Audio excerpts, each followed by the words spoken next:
하나님의 여러 성품 중에 긍휼이라는 성품이 있습니다.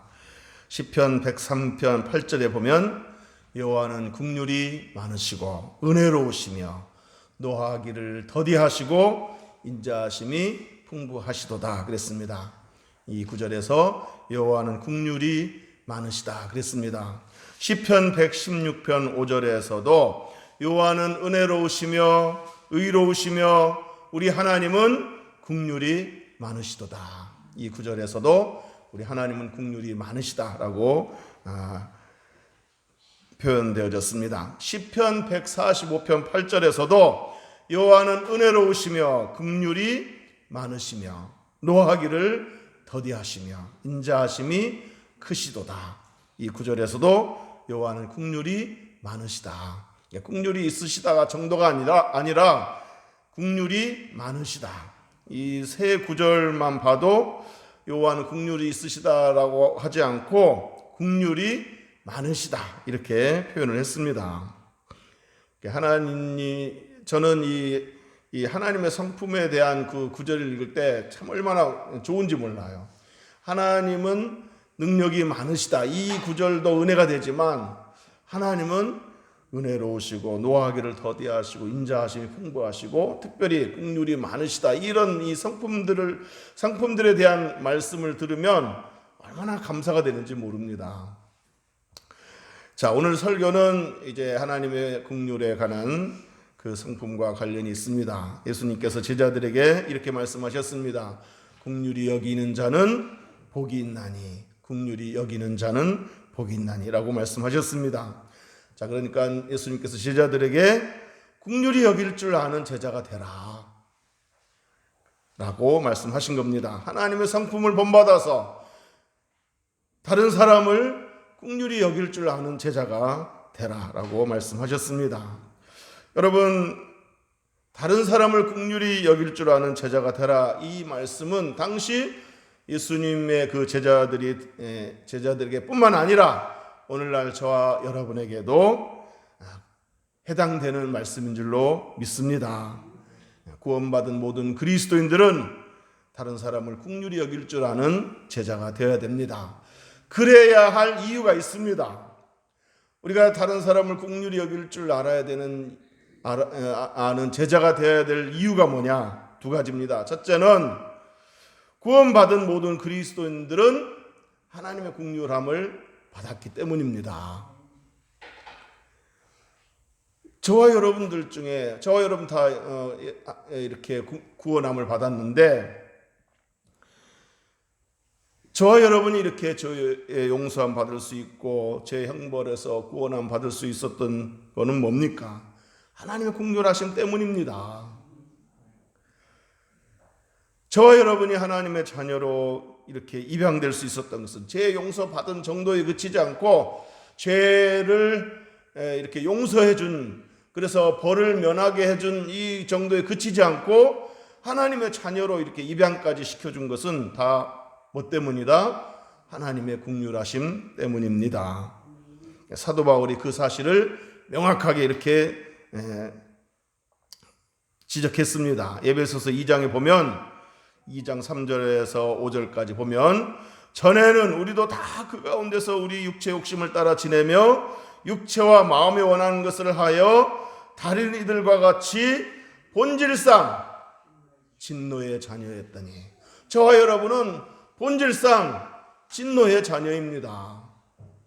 하나님 앞에 죄를 범한, 하나님을 배역한 그런 진노의 자식입니다. 그런데 4절에 보면 긍휼이 풍성하신 하나님이 우리를 사랑하신 그 큰 사랑으로 인하여 허물로 죽은 우리를 그리스도와 함께 살리셨고, 허물로 죽은 우리를 그리스도와 함께 살리셨다 그랬습니다. 본질상 진노의 자녀였던 저와 여러분을 하나님께서 살려주셨는데, 허물로 죽은 우리를 살려주셨는데, 그 뭐 때문이다? 긍휼에 풍성하신 하나님이 그렇게 하셨다는 거예요. 하나님 긍휼하심 때문이라고 사도 바울은 이렇게 지적을 했습니다. 디도서 3장 5절에서도 우리를 구원하시되 우리가 행한 바 의로운 행위로 말미암지 아니하고 우리의 의로운 행위로 우리에게 구원이 주어진 게 아니다는 거예요. 우리가 의롭기 때문에 우리를 구원하신 것이 아니라는 겁니다. 뭐냐? 오직 그의 긍휼하심을 따라 중생의 씻음과 성령의 새롭게 하심으로 하셨나니. 그의 긍휼하심을 따라 아버지의 긍휼하심 때문에 우리가 구원받은 것이지 우리 행위가 의로워서 우리가 구원받을 만한 그런 어떤 의로움이 있어서 구원받은 게 아니라는 겁니다. 오직 하나님의 긍휼하심 때문이었다라고 디도서에서도 언급을 했습니다. 이처럼 저와 여러분은 하나님의 긍휼하심을 입어 용서받고 구원받고 하나님의 자녀가 된 자들입니다. 그렇기 때문에 저와 여러분은 이미 하나님의 긍휼하심을 입은 자들로서 다른 사람을 긍휼히 여길 줄 알아야 된다는 겁니다. 그것이 하나님의 긍휼을 입은 자의 마땅한 도리다라는 것입니다. 믿습니까? 예수님께서도 우리가 하나님으로부터 긍휼하심을 입어 구원받았기 때문에 다른 사람을 긍휼히 여기는 것은 마땅한 도리다라고 말씀하셨습니다. 예수님의 비유 가운데 이런 비유가 나오죠. 10,000달란트 빚진 종의 비유가 나오죠. 그 비유의 내용은 이겁니다. 어떤 부자 주인이 종들하고 이제 빚을 결산하는데 그 중에 10,000달란트 빚진 종이 끌려왔습니다. 그런데 그 종은 그 빚을 다 갚을 수 없는 거예요. 도저히 갚을 수가 없는 거예요. 왜냐하면 그가 진 빚이 어마어마하게 큰 돈이었기 때문입니다. 여러분 10,000달란트 빚졌다고 그러는데 10,000달란트가 어느 정도냐면 달란트는 당시 유대 화폐인데 1달란트는 6,000데나리온입니다. 1달란트가 몇 데나리온이라고요? 6,000데나리온. 자, 그런데 1데나리온은 노동자의 하루 품삯이에요. 그러니까 한 달란트는 6,000데나리온인데 1데나리온은 노동자 하루 품삯이라는 거예요. 그런데 1데나리온이 노동자의 하루 품삯을 했으니까 10,000달란트, 노동자가 10,000달란트, 즉 6천만 데나리온을 벌려면 6천만 날을 일해야 되는 거예요. 보세요. 1달란트는 6,000데나리온. 근데 1데나리온은 하루 품삯. 근데 1달란트가 아니고 몇 달란트라고요? 10,000달란트. 그러니까 6천만 날을 일해야 그 1만 달란트를 갚을 수 있는 겁니다. 우리나라 돈으로 환산하면 그 노동자의 하루 품삯을 10만 원으로 평균 그냥 품삯을 10만 원이라고 잡고 6천만 곱하기 10만 하면 얼마예요? 나도 한참 계산을 했어야만 했습니다. 6조 원입니다. 6조 원. 한마디로 말해서 1만 달란트를 갚는다는 것은 불가능하다라는 이야기입니다. 자, 그런데 그 주인은 그 돈을 갚기 위해서 네 가산도 다 팔 뿐만 아니라 네 아내도 네 자식도 노비로 다 팔아서 갚으라 이렇게 명령을 합니다. 여러분 그렇게 팔면 갚아질까요? 당시 노예 한 사람의 최고 가격이 500데나리온이라는 거예요. 그러니까 전 가족 전 재산 다 팔아도 2,000, 3,000데나리온 정도밖에 되지 않습니다. 그러니까 1만 달란트, 6천만 데나리온, 빚의 0.00005%밖에 안 된다는 겁니다. 자, 그래서 그 종은 엎드려 절하면서 하소연을 합니다. 조금만 참아주세요. 꼭 갚겠습니다라고 하소연을 합니다. 그런데 그 말은 현실성이 없는 거예요. 기다려준다고 시간을 준다고 해서 갚을 수 있는 빚이 아니라는 겁니다. 근데 이 종이 눈물로 막 호소를 하니까 그 주인이 하도 불쌍해서 그 빚을 탕감해 주었습니다. 한두 푼도 아닌 그 천문학적인 빚을 다 탕감해 주었습니다. 이건 비유입니다. 상상할 수도 없는 그 빚을 탕감해 준 겁니다. 자, 그런데 여러분, 이 종이 그렇게 1만 달란트 탕감을 받고 정말 얼마나 기뻐 뛰었겠습니까? 얼마나 정말 좋았겠습니까? 근데 이 주인이 이 종의 빚을 탕감해 준 이유가 뭐라고 되어 있습니까? 성경에 보면은 마태복음 18장에 그 비유가 나오는데 27절에 보면 이런 내용이 나옵니다. 그 종의 주인이 불쌍히 여겨. 그러니까 그 빚을 탕감해 준 이유가 다른 거 아니에요. 불쌍해서, 불쌍히 여겨서. 불쌍히 여긴단 말은 뭐예요? 긍휼히 여겨서, 긍휼히 여겨 줬기 때문에 그 빚을 탕감한 거예요. 자, 그렇게 해서 이 종은 자유의 몸이 되어서 풀려 나왔습니다. 이제 더 이상 빚쟁이가 아닙니다. 얼마나 행복했겠습니까? 자, 그런데 이 어마어마한 빚을 탕감받은 이 종이 이제 밖으로 나갔는데 누구를 만났냐면 자기가 돈을 빌려준, 그래서 갚지 못한 동료 종을 만난 거예요. 얼마 빌려줬냐면 100데나리온. 그 100데나리온 갚으라고 다그칩니다. 좀 기다려달라고 사정을 하는데도 그 동료 종을 감옥에 쳐넣습니다. 1만 달란트나 탕감 받았으니 그 100데나리온 정도는 그냥 갚지 마라, 이렇게 해야 마땅하지 않겠습니까? 그런데 동료의 목을 잡고 빚을 갚으라고 독촉하고 결국에는 감옥까지 쳐놓은 거예요.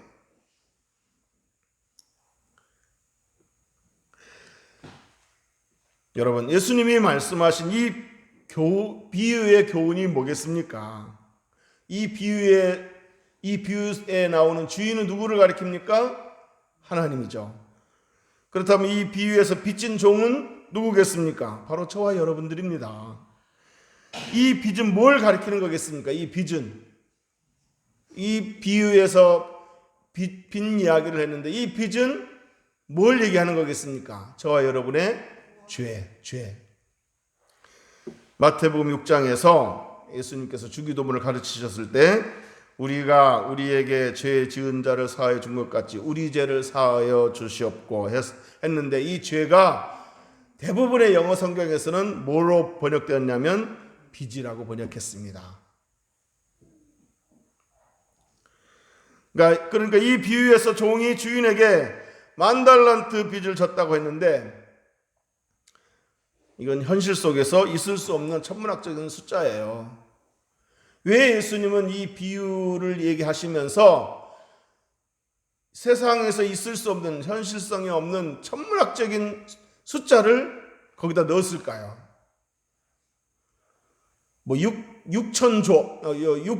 6조라는 그런 어마어마한 숫자를 거기다가 설정을 했을까요? 그건 우리가 하나님 앞에 갚아야 할 죄의 빚이 그만큼 크다는 것을 강조한 겁니다. 그래서 그 비유를 말씀하실 때 그렇게 과장해서 그렇게 그 빚의 숫자를 설정한 겁니다. 하나님께 지은 죄의 빚이 이처럼 엄청나다는 것을 강조하기 위해서 그렇게 설정한 겁니다. 그런데 이처럼 무엇으로도, 어떤 방법으로도 갚을 수 없는 이 엄청난 죄의 빚을 우리 하나님께서 어떻게 하셨습니까? 다 탕감해 주셨습니다. 우리 죄값을 대신 치르신 예수님의 그 피를 보시고, 예수님의 공로를 보시고, 또 우리를 불쌍히 여기셔서, 긍휼히 여기셔서 그 엄청난 죄의 빚을 다 탕감해 주셨습니다. 그러므로 저와 여러분은 이렇게 하나님의 엄청난 긍휼을 입은 자로서 어떻게 되겠습니까? 다른 사람을 긍휼히 여길 줄 알아야 된다는 거죠. 그 1만 달란트 빚진 사람이 탕감받았을 때 얼마나 정말 감사하고 기뻤겠습니까? 그런데 그 알량한 100데나리온을 못 갚았다고 해서 다그치고 멱살을 잡고 결국에는 감옥에 쳐넣고, 이건 뭐예요? 은혜를 모르는 자의 태도라는 겁니다. 이 엄청난 그 빚을 탕감받은 자로서 그 엄청난 그 긍휼을 입은 자로서 마땅히 자기 동료의 그에게 긍휼을 베풀어야 되는데 긍휼을 베풀지 못했다는 사실을 지적한 거예요.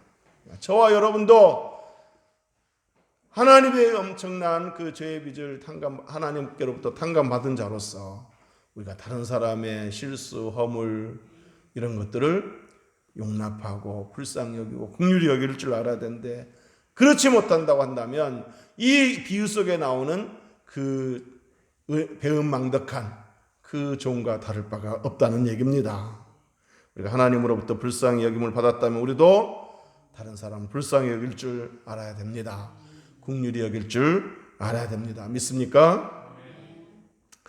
자, 첫 번째 이유, 그러니까 우리가 다른 사람을 긍휼히 여겨야 될 첫 번째 이유는 우리가 하나님으로부터 긍휼히 여김을 받았기 때문에 그 엄청난 죄의 빚을 탕감받았기 때문에 그것이 첫 번째 이유라고 설명드렸고 두 번째 이유는 뭐냐면 저와 여러분은 앞으로도 계속해서 하나님의 긍휼이 필요한 사람이기 때문입니다. 이미 하나님의 긍휼함을 입어 구원받고 하나님의 자녀 되었지만 앞으로 살아가는 동안 구원받고 하나님의 자녀로서 살아가는 동안 계속해서 우리는 하나님의 긍휼이 필요한 자들입니다. 자, 그런데 예수님은 우리가 긍휼히 여김을 받으려면 다른 사람을 긍휼히 여겨야 된다고 말씀하고 계십니다. 우리는 계속해서 하나님의 긍휼히 여김을 받아야 되는 연약한 사람인데 그렇다고 한다면 계속해서 하나님의 긍휼히 여김을 받으려면 다른 사람을 긍휼히 여길 줄 알아야 된다는 겁니다. 이 말을 뒤집어서 표현하면 다른 사람을 긍휼히 여기지 않으면 우리도 하나님으로부터 긍휼히 여김을 받을 수 없다는 이야기입니다. 긍휼히 여기는 자는 복이 있나니 그들이 긍휼히 여김을 받을 것이요. 긍휼히 여기는 자는 복이 있나니 어떤 복이 있어요? 그들이 긍휼히 여김을 받을 것이요. 뒤집어서 말하면 긍휼히 여기지 못하는 자들은 하나님으로부터 긍휼히 여김을 받지 못한다는 겁니다. 아까 말씀드렸던 비유에서도 그 사실이 잘 나옵니다.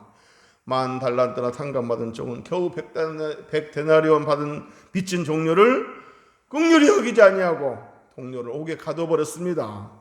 이걸 다른 동료들이 본 거예요. 다른 동료들이 봤을 때 뭘 느꼈겠어요? 아니 저놈 자식은 10,000달란트나 탕감 받았는데 어찌 그 100데나리온 가지고 그렇게 동료옥을 감옥에 쳐넣을 수 있단 말인가 하고서 괘씸해가지고 그 주인한테 일러 바쳤습니다. 그랬더니 그 주인이 그 사실을 듣고 그 종을 불렀습니다. 야, 나는 10,000달란트나 탕감해주는데 너는 그거 가지고 동료를 옥에 가둔단 말이냐 하면서 괘씸하다고 그 종을 감옥에 쳐넣어버렸습니다. 너 안 되겠어. 너 탕감해준 거 취소. 너는 자격이 없어. 감옥에 들어가. 하고 감옥에 쳐넣은 거예요. 뭐예요? 긍휼히 여기는 자는 복이 있나니 긍휼히 여김을 받을 것이요라고 했는데 이걸 다른 말로 뒤집어서 말하면 뭐라고 그랬다고요? 긍휼히 여기지 않는 자는 긍휼히 여김을 받지 못한다는 얘기잖아요. 그러니까 다른 사람은 긍휼히 여길 줄 모르는 그 사람은 그 주인으로부터 긍휼히 여김을 받지 못하고 감옥에 결국 들어가게 됐습니다. 예수님께서 이 비유를 마치시면서 결론을 이렇게 내립니다. 너희가 각각 마음으로부터 형제를 용서하지 아니하면 너의 하늘 아버지께서도 너희에게 이와 같이 하시리라. 여러분, 우리가 형제 자매를 용서하지 않으면 우리 아버지께서도 우리를 용서하지 않으신다고 성경은 말하고 있습니다. 우리가 형제 자매를 불쌍히 여기지 않으면 하나님께서도 불쌍히 여기지 아니하신다는 겁니다.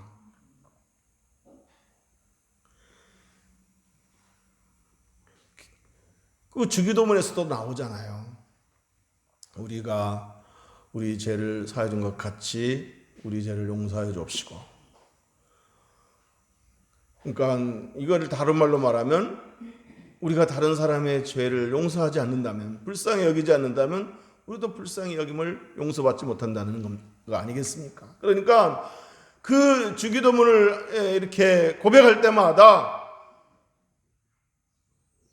내가 다른 사람을 용납하지 못하고 계속해서 비난하고 지적하고 그러고 있지는 않은지, 그 주기도문 고백할 때마다 그 생각을 해야 됩니다. 그냥 아무 생각 없이 그냥 그렇게 뇌까리면 안 됩니다. 야고보서 2장 13절에 긍휼을 행하지 않은 자에게는, 아니하는 자에게는 긍휼 없는 심판이 있으리라. 하나님 우리를 심판하실 때 긍휼을 베풀지 아니한다는 거예요. 사랑하는 성도 여러분, 저와 여러분은 이미 긍휼함을 받은 존재들이면서 또 앞으로도 계속해서 하나님 긍휼함이 필요한 자들입니다. 그렇다고 한다면 우리가 다른 사람을 긍휼히 여길 줄 알아야 된다는 거죠. 왜? 다른 사람을 긍휼히 여기지 않는다면 하나님도 우리를 긍휼히 여기지 않는다고 그랬으니까. 예레미야가 3장 22절 23절에 보면 여호와 인자와 긍휼이 무궁하심으로 우리가 진멸되지 아니함이니이다.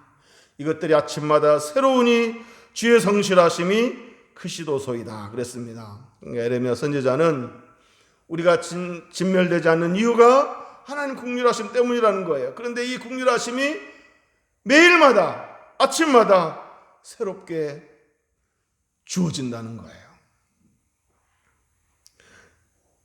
다시 말해서 저와 여러분은 매일매일 하나님의 긍휼이 필요하다는 이야기입니다.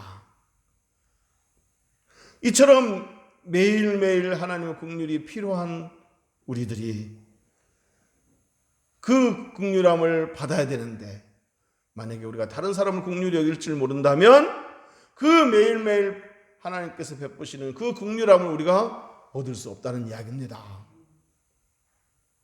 우리가 매일매일 그 은혜, 그 긍휼하심을 공급받으려면 우리도 살면서 다른 사람을 긍휼히 여길 줄 알아야 된다는 이야기입니다. 히브리서 4장 16절에 그러므로 우리는 긍휼하심을 받고 때를 따라 돕는 은혜를 얻기 위하여 은혜 보좌 앞에 담대히 나아갈 것이니라 그랬습니다. 은혜 보좌 앞에 나아갈 때 어떻게 나아가라고요? 담대히 나아가라고 그랬습니다.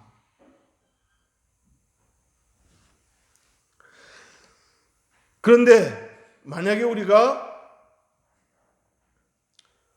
다른 사람을 긍휼히 여기지 않는다면, 다른 사람을 긍휼히 여기지 않는다면 하나님의 긍휼하심을 받을 수 없다고 그랬잖아요. 그러니까 다른 사람을 긍휼히 여기지 않는다면 우리가 은혜 보좌 앞으로 담대히 나아갈 수 없는 거예요. 하나님 내게 긍휼을 베푸시옵소서라고 말할 수 없는 거예요.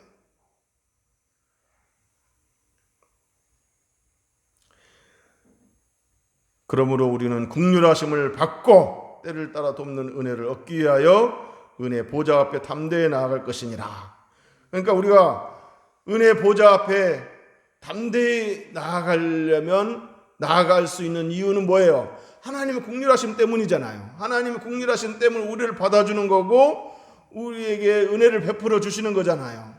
그런데 우리가 다른 사람을 긍휼히 여길 줄 모른다면 하나님 긍휼히 여기지 않는다고 그랬으니까 은혜 보좌 앞에 나아가서 은혜를 구할 수가 없는 거예요. 구해도 은혜가 주어지지 않는다는 이야기입니다.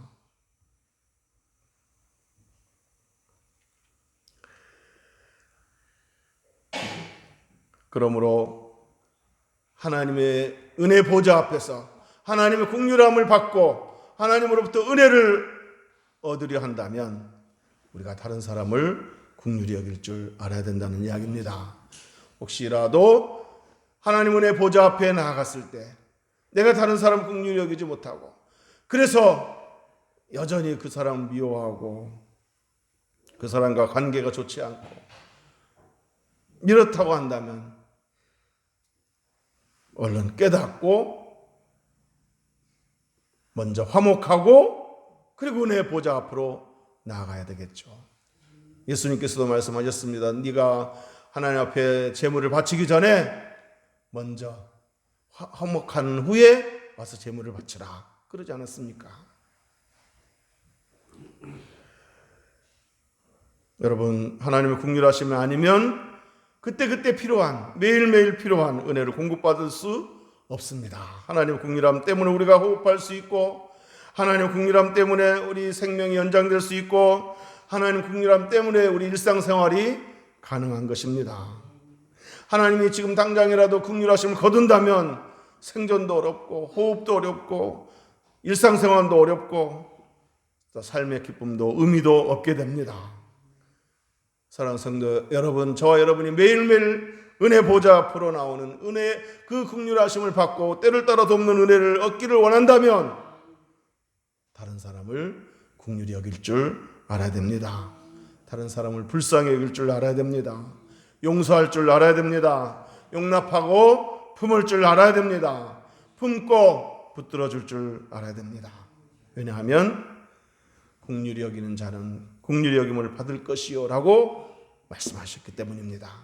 긍휼히 여기지 않는 자는 긍휼히 여김을 받지 못한다고 말씀하셨기 때문입니다. 믿습니까?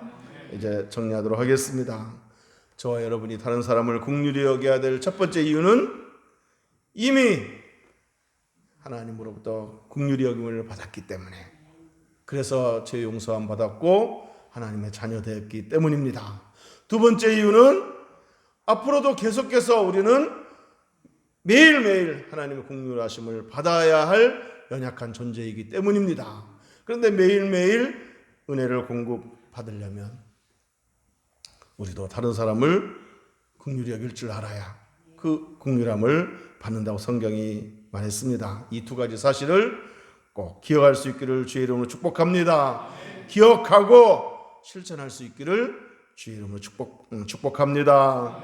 저와 여러분이 이미 하나님의 긍휼하심을 받은 자로서 또 계속해서 하나님의 긍휼하심을 받아야 할 사람으로서 우리가 다른 사람을 긍휼히 여기는 일을 꼭 우리 삶 속에서 실천할 수 있게 되기를 주의 이름으로 축복합니다. 기도하겠습니다.